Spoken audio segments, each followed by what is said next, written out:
నమస్కారం వార్తలకు స్వాగతం. ముందుగా ముఖ్యాంశాలు.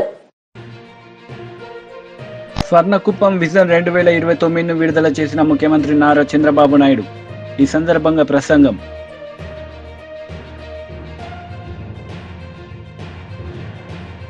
మాజీ మంత్రి Ambati Rambabu press meet. TDP నేతలపై ఫైర్.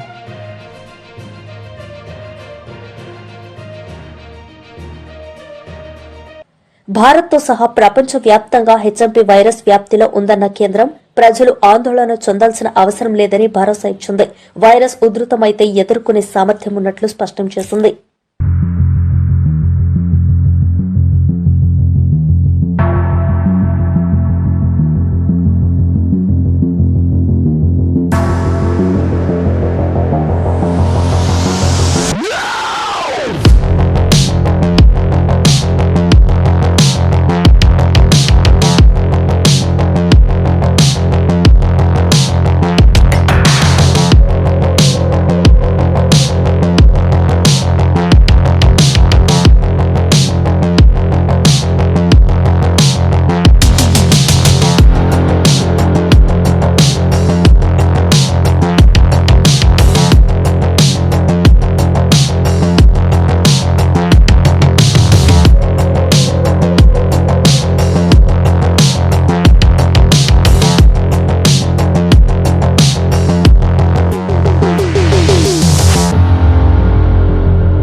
స్వర్ణకుప్పం విజన్ 2029ను విడుదల చేసిన ముఖ్యమంత్రి శ్రీ నారా చంద్రబాబు నాయుడు ఈ సందర్భంగా ఆయన మాట్లాడారు.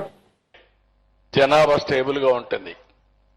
2.1 కంటే ఎక్కువ అయితే జనాభా పెరుగుతుంది. 2.1 కంటే తక్కువ అయితే జనాభా తగ్గిపోతుంది. జనాభా తగ్గిపోతే వేరే దేశాలు ఏమైనా అదే మనకు కూడా అవుతుంది. ముసలోళ్ళు ఎక్కువ ఉంటారు, పని చేయలేరు, యంగ్స్టర్స్ తక్కువ ఉంటారు, దేశానికి కూడా భారం అయ్యే పరిస్థితి వస్తుంది, చాలా సమస్యలు వస్తాయి. అందుకే ఆ కార్యక్రమానికి మన కుప్పంలోనే ప్రారంభిస్తున్నాం. ప్రతి ఒక్క కపుల్ మినిమం 2.2 కంటే తక్కువ కాకుండా ఇద్దరికి గాని ముగ్గురికి గాని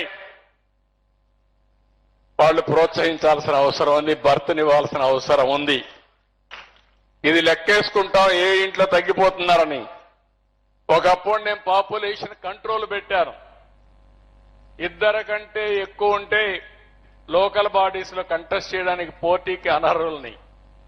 మొన్నే 2 కంటే తక్కువ పిల్లలుంటే ఇప్పుడు మీరు పోటీ చేయడానికి అర్హత లేదు, కాబట్టి 3 ఉంటేనే మీరు పోటీ చేయడానికి అర్హత వస్తుంది. అలాంటి కొత్త వినూత్నమైన కార్యక్రమాలు తీసుకొస్తున్నాం. ఒకప్పుడు మనం ఆలోచించేవాళ్ళం 5 మంది ఉంటే 5 × 5 25 కేజీలు బియ్యం ఇచ్చేవాళ్ళం. 6వ వ్యక్తి ఉంటే 25 కేజీలు ఇచ్చేవాళ్ళం. ఇప్పుడు అట్లా కాకుండా ఒకే వ్యక్తి ఉండి 2 వ్యక్తులు ఉంటే వాళ్ళకి తక్కువ ఇచ్చి ఎక్కువ మంది ఆ కుటుంబంలో ఉంటే ఎక్కువ ఆర్థిక సహాయం చేసే విధంగా అన్ని కార్యక్రమాలకు రూపకల్పన చేస్తాం. వేరే దేశాలు చేసిన తప్పును మనం చేయకుండా ఇప్పటి నుంచే జాగ్రత్త పడాల్సిన అవసరం ఉంది. అక్కడి నుంచి స్కిల్లింగ్ మీద ఎక్కువ శ్రద్ధ పెడతాం. అక్కడి నుంచి చదువు మీద కూడా ఎక్కువ శ్రద్ధ పెడతాం. కుప్పాన్ని మీరు ఒక్కసారి చూస్తే ఇప్పటికే 1.5కు వచ్చేసింది కుప్పం కూడా. 2+ ఉండాల్సింది 1.5కు వచ్చిందంటే తగ్గతా ఉంది. ఈరోజు సౌత్ కొరియా 0.9కు వచ్చింది. జపాన్ అయితే ఇంకా సమస్యలు వచ్చాయి. కాబట్టి రేపటి నుంచి మనం అందరం కూడా ప్రతి ఒక్క ఇంట్లో చర్చ జరగాలి. ఒకప్పుడు మన వాళ్ళు అనుకునేవాళ్ళం ఎవరైనా పిల్లలు కనకపోతే గొడ్రాలు అనుకునేవాళ్ళం. అంటే ఆ స్టిగ్మా ఉండేది, వీళ్ళకి పిల్లలు పుట్టలేదంటే లోపం ఏదో ఉంది, వీళ్ళు తప్పు చేశారని. కానీ ఈ రోజు మనందరం కూడా స్ఫూర్తిని తీసుకోవాలి. ఎక్కడికక్కడ ఇంకోటి కూడా గుర్తుపెట్టుకోవాలి. డబ్బులు వస్తే పిల్లలు కనడానికి ఆ కప్పులు కూడా ఇష్టపడరు, దంపతులు కూడా ఇష్టపడరు. డబ్బులుంది ఎంజాయ్ చేద్దాం అనుకుంటారు. మీకంటే ముందు మీ తల్లిదండ్రులు కూడా ఆ మాట అనుకోనుంటే మీరు వచ్చేవాళ్ళ అని అడుగుతున్న వాళ్ళని. ఈ విషయంలో వాళ్ళందరికీ స్పష్టత ఉండాల్సిన అవసరం ఉంది.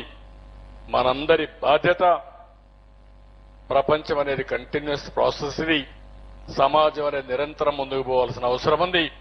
ఇక్కడ స్కిల్ డెవలప్మెంట్కి ఎక్కువ బాధ్యత ఇస్తున్నాం, దాన్ని కూడా ముందుకు తీసుకెళ్తాం. 4వ పాలసీ మీరు వస్తే వాటర్ సెక్యూరిటీ, ఇది చాలా ముఖ్యం. మన కుప్పానికి కూడా చాలా సమస్యలు ఉన్నాయి. ఈ సంవత్సరం కూడా సమస్యలు ఉన్నాయి. అందరి నీవాగా వచ్చుంటే మనకి ఈ సమస్య తగ్గేది. ఆ పాలారులో చాలా చెక్ డ్యాములు కట్టాం, కానీ పాలారులో నీళ్లు రాకపోయింది, దానివల్ల ఇబ్బందులు వచ్చాయి. అందుకే రేపు జూన్ లోపల ఎట్టి పరిస్థితిలో అందరి నీవా నీళ్లు ఈ పాలారుకు వస్తున్నాయి. మొన్నే టెండర్లు పిలిచాం, నిర్దిష్టమైన టైం బౌండ్ ప్రోగ్రాం ఇచ్చాం. ఎట్టి పరిస్థితిలో ఆ నీళ్లు ఇక్కడికి నెక్స్ట్ ఇయర్ తీసుకొస్తాం. ఆ తర్వాత పాలారులో ఎన్ని చెక్ డ్యాంలు కావాలో కడతాం. ఎక్కడన్నా వీలైతే ఈ ట్యాంక్స్ కూడా కట్టి, రిజర్వాయర్లు కట్టి నీటి ఎద్దడి లేకుండా చేస్తాం. నిన్నే మీరు ఒకటి చూశారు, మాజీ మంత్రి అంబటి రాంబాబు మీడియా సమావేశం నిర్వహించారు. ఈ సందర్భంగా టీడీపీ నేతలపై ఆయన మండిపడ్డారు. వచ్చింది అక్కడ ఇక్కడ ఏదో 0.5%, 5%, 2%, 1% ఉన్న బుడ్డ ఛానల్స్ ఉన్నాయి కొన్ని. వాటిలో విస్తృతంగా తిప్పారు. తిప్పి తరువాత మెయిన్ స్ట్రీమ్లో ఉన్నటువంటి తెలుగుదేశానికి సంబంధించినటువంటి పత్రిక ఈనాడు, దాంతోపాటు మరొక పత్రిక,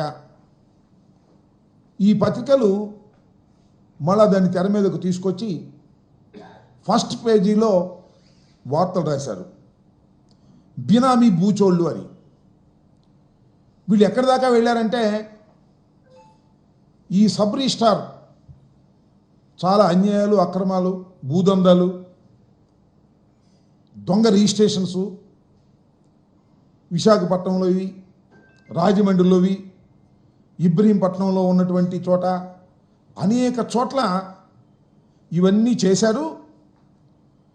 దీని వెనకాల ఎవరో చీమకుర్తి శ్రీకాంత్ ఉన్నాడు.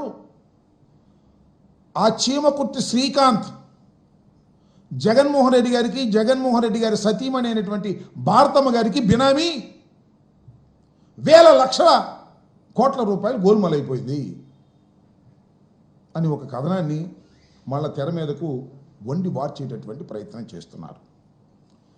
ఎవరు ఈ శ్రీకాంత్ కాదు సింగ్, ఈ సబ్ రిజిస్ట్రార్? ఆయన ఏంటి, ఈ నెల 3వ తారీఖున ఆయన్ని పోలీసులు అరెస్ట్ చేశారు. ఒక విషయం ఇక్కడ మీకు చెప్పాలా,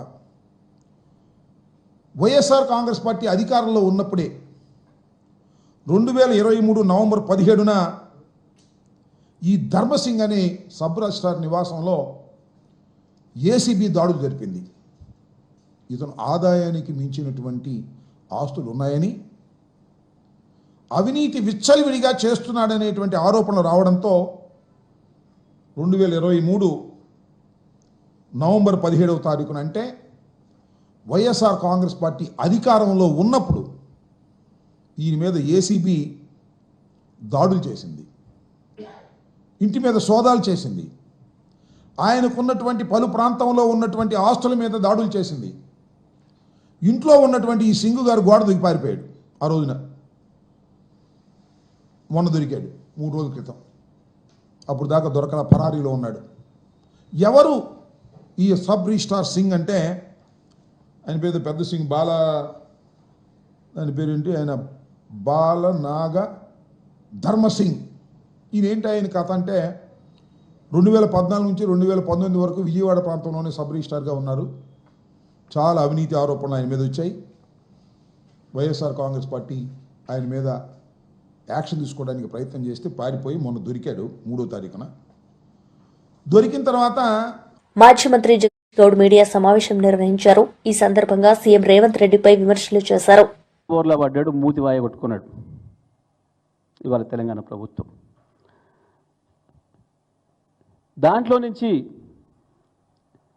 మళ్ళీ బయటపడడం కొరకు ఒక పనికిమాలిన చెత్త వార్తను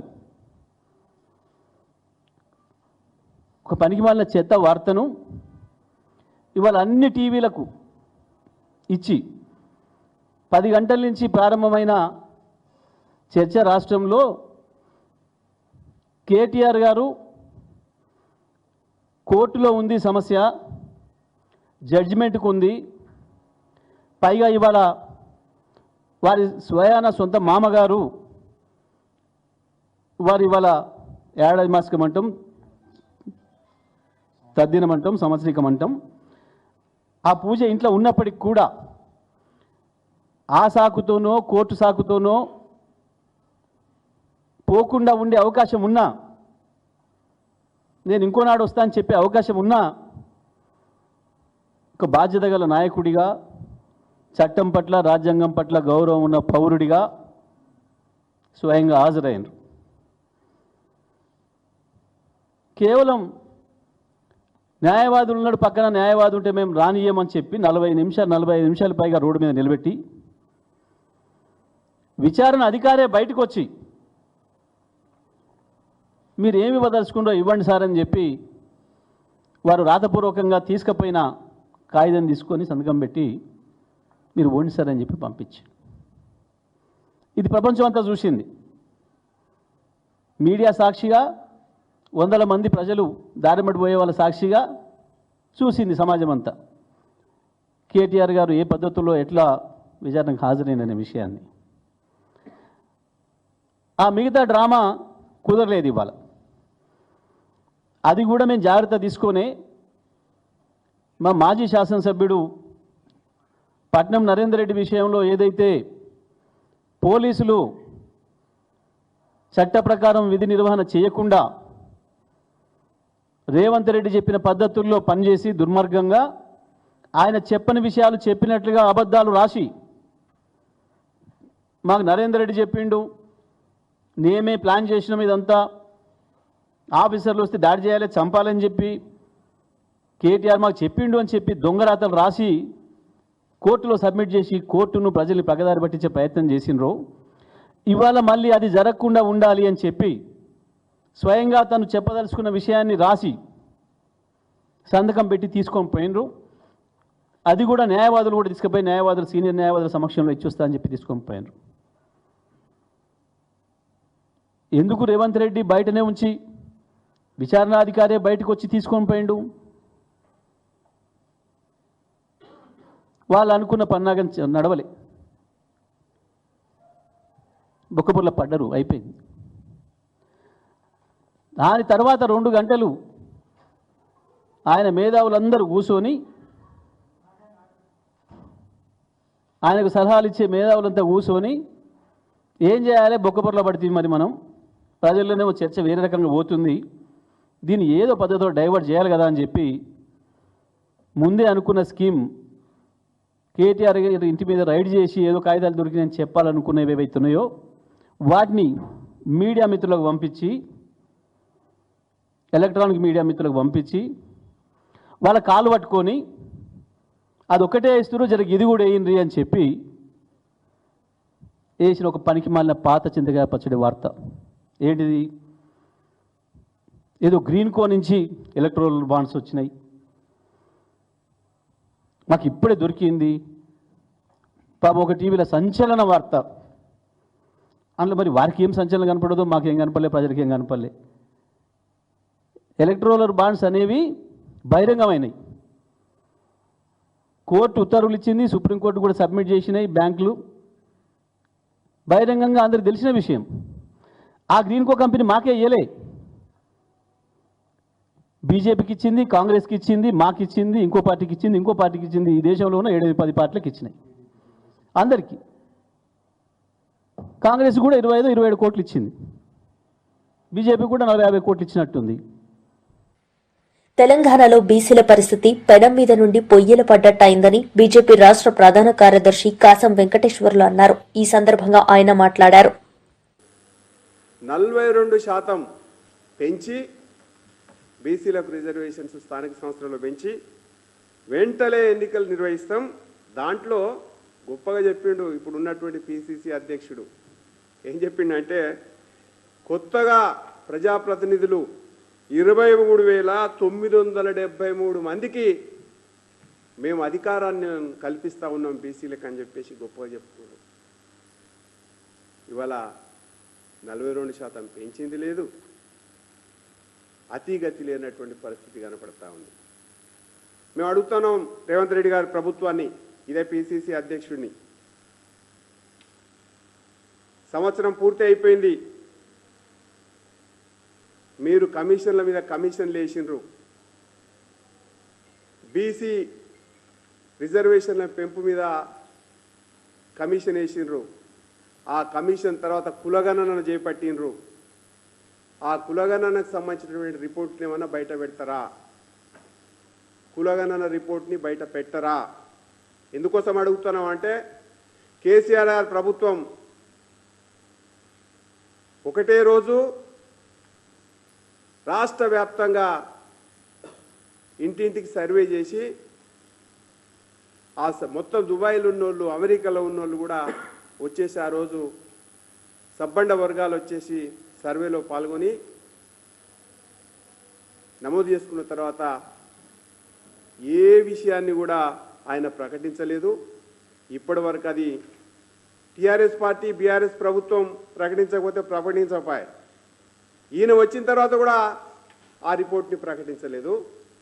దానికి పోను మళ్ళీ బీసీ కులగణన, మొత్తం కులగణన చేస్తామని చెప్పేసి ఇంతవరకు ఎంత పర్సెంటేజ్ బీసీలు ఉన్నారు, వాళ్ళకి 42% ఎట్లు ఇస్తారు అనేటువంటి విషయంలో ఇప్పటి వరకు స్పష్టం చేయకుండా కాలయాపన చేస్తున్నటువంటి పరిస్థితి ఇవాళ మనకు కనపడతా ఉంది.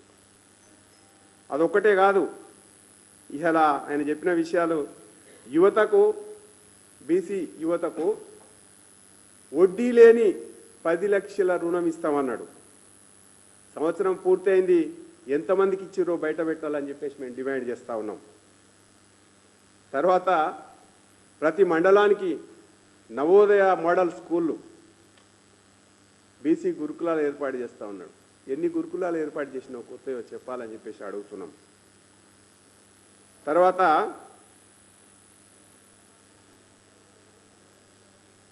సివిల్ కన్స్ట్రక్షన్స్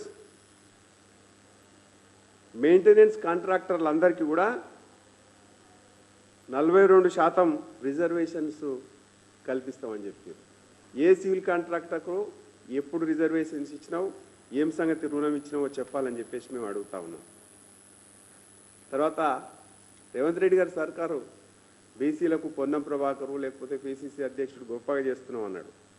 మీ ఎన్నికల మేనిఫెస్టోలో చైనాలో విజృంభిస్తున్న హ్యూమన్ మెటా నియోనియా వైరల్ కేసులో కర్ణాటక, గుజరాత్ లో బయటపడడం కలకలం రేపుతోంది.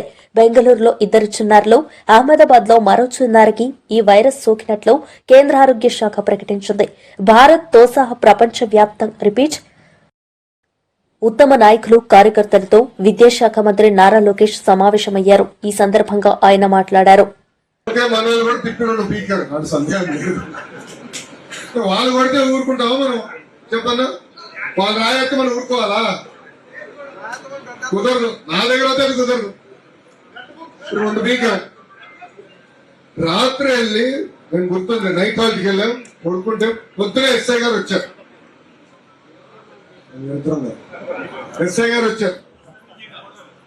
మీరు చాలా తప్పులు చేస్తున్నారంటే చెప్పి, అదిగో పోయా రాజ్యాంగం నాకు ఏం చెప్పింది, మాట్లాడే స్వేచ్ఛ నాకు ఇచ్చింది, ఆ స్వేచ్ఛ నేను వినియోగిస్తున్నాను. నేను ఏం తప్పు చేశానో చెప్పండి. నేను ముఖ్యమంత్రి గారిని కించపరిచే విధంగా మాట్లాడానా, లేదంటే గౌరవ ఎమ్మెల్యే గారిని కించపరిచే విధంగా మాట్లాడాను? వాస్తవాలు చెప్పాను, కాదని వాళ్ళు చెప్పమన్నాడు. అంతేగాని మా వాళ్ళపై దాడి చేస్తే ఎలా అన్నాడు. రాత్రి కార్యకర్తలు తీసుకెళ్లి జైలుకి పంపించారు, రాజమండ్రి జైలు. కరెక్ట్ గా 2 రోజుల తర్వాత చంద్రబాబు నాయుడు గారి దొంగ కేసు పెట్టి 52 రోజులు రాజమండ్రి జైలు పంపించారు. ఇంకా మీరు చూశారు ప్రజలు ఎట్లా స్పందించారు. పవన్ అన్న నాడు వచ్చి లేదు కలిసికట్టుగా పోరాడదాం, ఈ సైకోని ఇంటికి తరిమి కొడదామని చెప్పారు. ప్రజలే అది చేసి చూపించారు. ఇక్కడున్న కార్యకర్తలందరినీ విజ్ఞప్తి చేస్తున్నారు.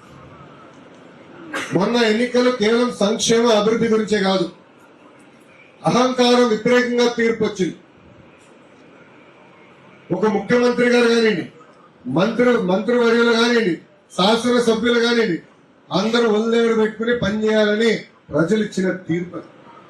151 స్థానాలు గెలిచిన ఒక పార్టీకి 11 స్థానాలకే పరిమితం చేశారంటే ప్రజలు మనం ఎంత జాగ్రత్తగా ఉండాలో దయచేసి ఇక్కడున్న 3 పార్టీ కార్యకర్తలు ఆలోచించుకుంటున్నారు.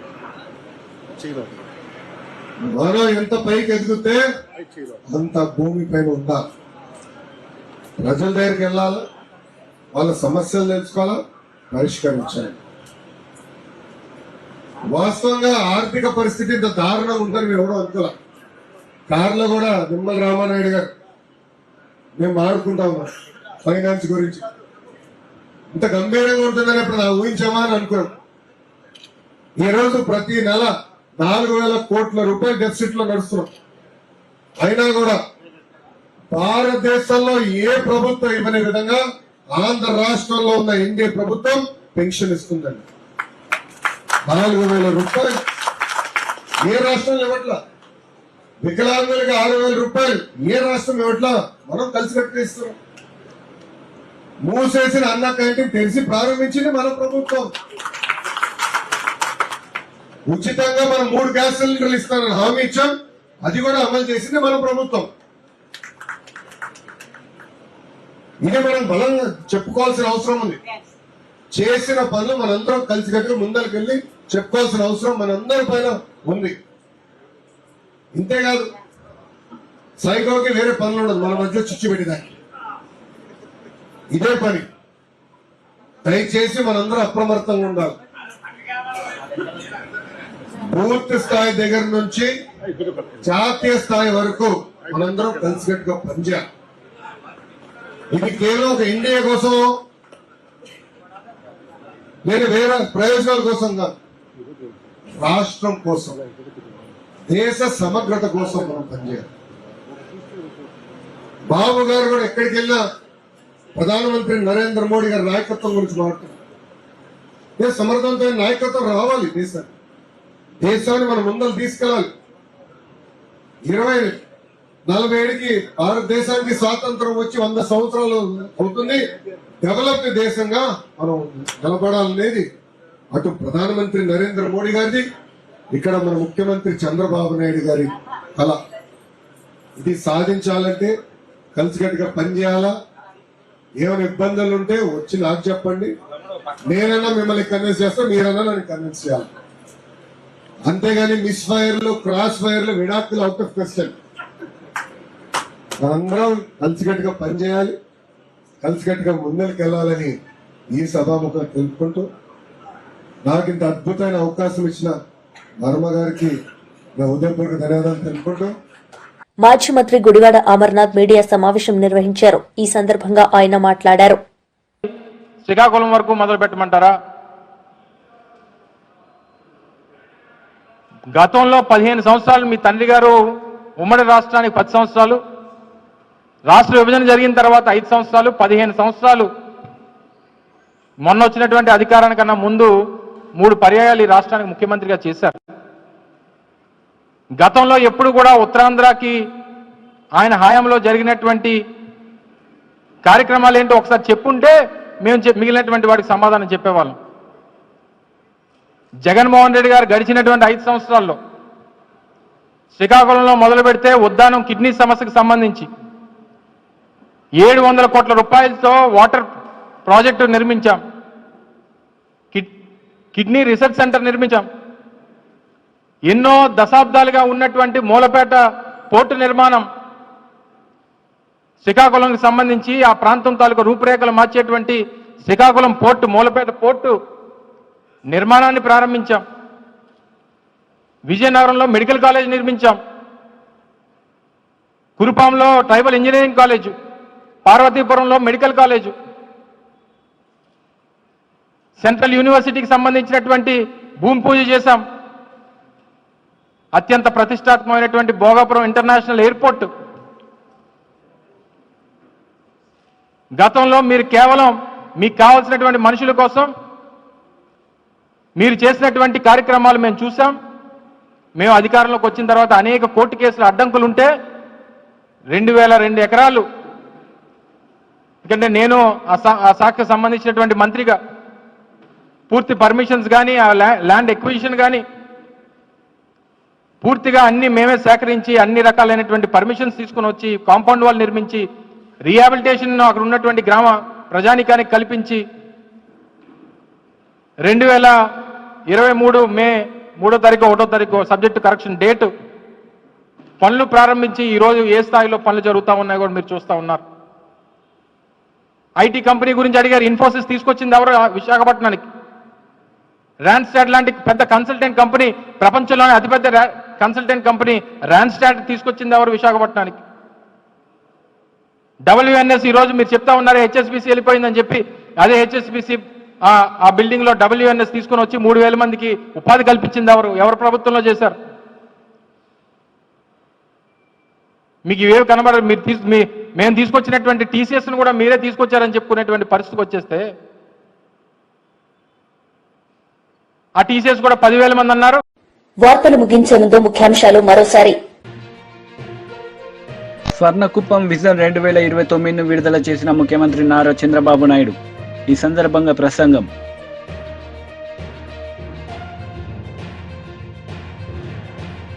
మాజీ మంత్రి Ambati Rambabu press meet. TDP నేతలపై ఫైర్.